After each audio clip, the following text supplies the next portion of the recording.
कभी कभी होती है। मैं बुद्ध की मजबूरी सोच के परेशान होता हूँ कई बार, और फिर मैं सोचता हूँ कि काश ये शोधरा जैसा व्यक्तित्व सबका होता। बुद्ध की रियल कहानी क्या है शायद किसी को नहीं पता। मैं जिस कहानी की बात कर रहा हूँ, मैथिली शरण गुप्त नाम के एक बड़े प्रसिद्ध कवि ने यशोधरा नाम की पुस्तक में वो कहानी लिखी है, भूमिका में जिक्र किया। बुद्ध बचपन से ही थोड़े से वैरागी किस्म के व्यक्ति थे। उनकी कुंडली देख के एक ज्योतिषी ने बताया भी था। माता पिता बहुत परेशान थे, शुद्धोदन उनके पिता का नाम था।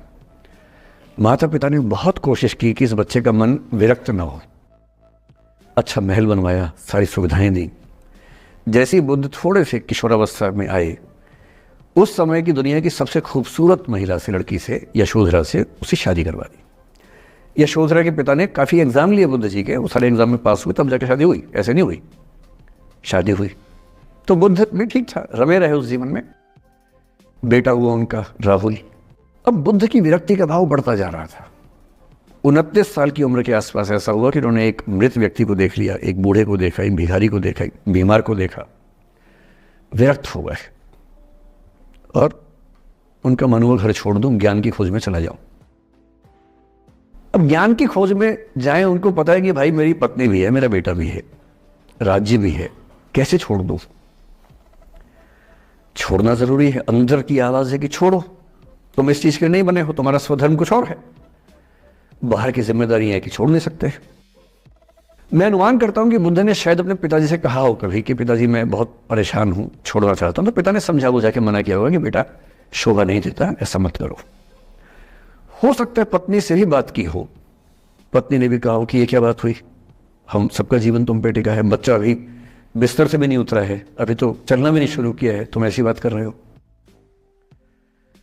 इसका जिक्र नहीं मिलता इतिहास में कि ये बात हुई कि नहीं हुई। और एक दिन बुद्ध ने तय किया और वो आधी रात को पत्नी और बेटे को सोता हुआ छोड़ के चले गए। इसको बौद्ध परंपरा में महाभिनिष्क्रमण कहते हैं, बुद्ध का अपने घर से निकल जाना। तब बुद्ध चले गए, लेकिन मैथिली शरण गुप्त यशोधरा के पर्सपेक्टिव से बुद्ध को देख रहे हैं। यशोधरा बहुत परेशान है, भाई पति चला गया है, बच्चे का पिता चला गया, मजाक छोड़ना है। राजा परेशान है कि उनका उत्तराधिकारी चला गया है। यशोधरा इतनी परेशान है, बहुत लंबे समय तक छंद आते रहते हैं कि वो कितनी बेचैन है, कितनी परेशान है।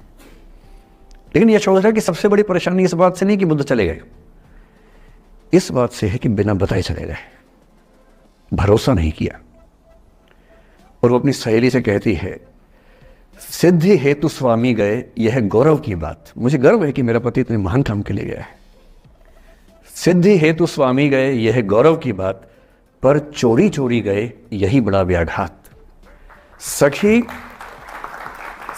वो मुझसे कहकर जाते, कह तो क्या वो मुझको अपनी पथ बाधा ही पाते, क्या मैं रास्ता रोकती उनका? उसके मन में ये मलाल है कि बिना बताए चले गए। वो इस भाव को लेट गो नहीं कर पा रही है, परेशान है। फिर बुद्ध को ज्ञान मिला 6 साल की तपस्या के बाद, बोधगया में बोधि वृक्ष के नीचे ज्ञान मिला। बात फैल गई।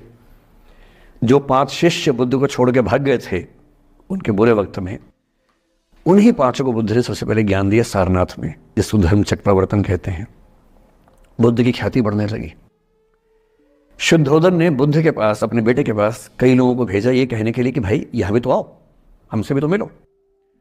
बुद्ध का ऐसा प्रताप था कि जो उनके पास जाता वो बुद्धम शरणम गच्छामि हो जाता, वापस ही नहीं आता।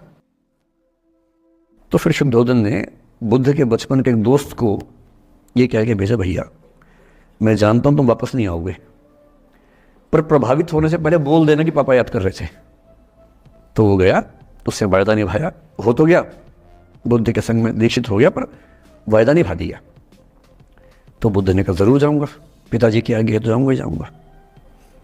बुद्ध पहुंचे अपने कपिल वस्तु, जो अपना इलाका था, वहां पहुंचे। पूरे कपिल वस्तु में, नेपाल सिद्धार्थ नगर से नेपाल जाएंगे तो नेपाल बॉर्डर पे कपिल वस्तु है। मैं देखने गया था वो जगह जहां बुद्ध पैदा हुए थे, बड़ा सुंदर स्थान है, आप भी जाके देखेंगे अभी। तो बुद्ध पहुंचे रात को, एक धर्मशाला में रुके। अब वहां हल्ला मच गया कि राजा का बेटा धर्मशाला में।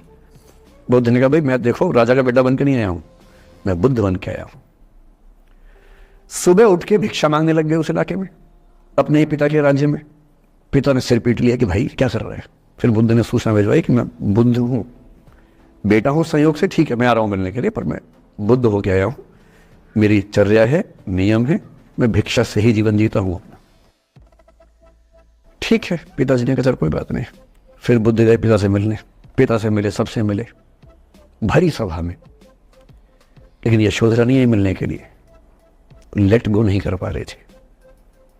उसके मन में दर्द था, छुप के क्यों गया, बता के जाता। बुद्ध ने पूछा पिता से कि यशोधरा कहाँ है, तो बोले कि वो कह रही है कि अगर बुद्ध मिलना चाहेंगे तो खुद ही मिलने आएंगे मुझसे, मैं क्यों जाऊंगी भाई, आत्मसम्मान भी तो कोई चीज़ है, मैं क्यों मिलने जाऊंगी। तो बुद्ध मिलने गए।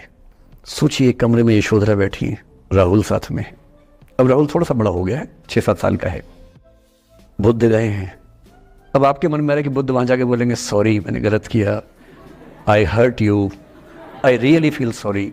बुद्ध है वो बुद्ध, वहां जाके क्या बोल रहे पता है, भिक्षाम देहि, भिक्षा दो। और यशोधरा कितनी महान महिला रही होगी, उसने अपने बेटे का हाथ बाप के हाथ में दे दिया। लेट गो का इससे महान उदाहरण दुनिया के इतिहास में नहीं है कि चलो आखिर तुमने आके झुक के कुछ मांगा तो सही। उसकी जितनी ईगो थी, अहंकार था, सब विगलित हो गया। और जो औरत परेशान थी कि मुझसे बिना बताया गया, उसने अपने बेटे को दे दिया कि इसको लेके जाओ, क्योंकि मैं जानती हूं कि तुम महान काम कर रहे हो, और तुम महान काम कर रहे हो तो मैं क्यों बीच में आऊंगी भाई। मेरा पति महान काम कर रहा है तो मुझे खुशी होनी चाहिए, और तुम्हारी उस खुशी में मैं क्यों पीछे हटूं। बस मुझे भरोसे में लेके जाते तो और खुश होती।